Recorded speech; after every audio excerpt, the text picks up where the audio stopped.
Mayroon pa kaming napalo-up na another mini Cebu laboratory sa loob ng Green Heights Subdivision. Sa Apartel, ito nila yung second floor nila as Cebu laboratory. Sino ang may-ari? Michael Yang pa rin.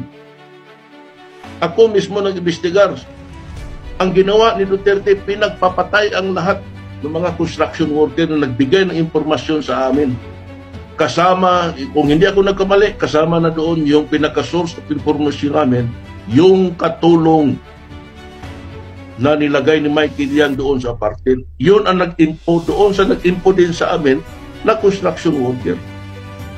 Ito si Sane Binaventura ang nagbigay lahat ng impormasyon kay Duterte. Pinatay nila. Nung pinatay yung mga construction worker ni Binlaot ng kanyang grupo, nandoon si Sami Oy, personal. Nakita ko. Pati yung Chinese na babae na kunwari, hinold up na siya ng mga construction worker worth 10 million pesos. Hindi totoo yun. Senaryo na lang yun ni Mayor. When in fact, pinadala ni Mayor sa akin, sinamahan ko si Sami Oy at yung babaeng Pilipina, Chinese o Chinese Pilipina doon sa Marco Polo. At saka ginawa ni Mayor sa akin, kung ano daw ituro ng Chinese sa akin, pulihin at patayin na diretso. Yan naisip-isip ko.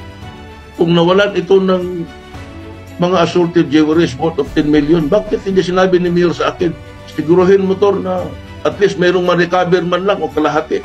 Wala. Ipapatay diretso. Ang simple arithmetic yan, ma'am.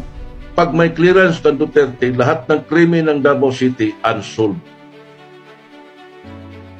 Pero kung walang clearance ng Mayor Duterte, yung krimen na yan, sigurado masolve yan ng pulis. Kasi ayaw ni Mayor Duterte na mayroon pang mas tigas sa kanya sa Davao City.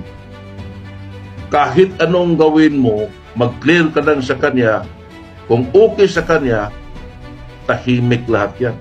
Tahimik yan. Kasi control niya lahat eh. Control niya lahat. Yun ang measurement yan. Kaya pag sinabi ni Sane Binaventura na order ni Mayor, so ginagawa agad yan ng mga death squad ng mga station commander sa grupo namin. So pag nakuha, namatay na yung target, tahimik. At saka, isa pa, matanggap mo yung reward.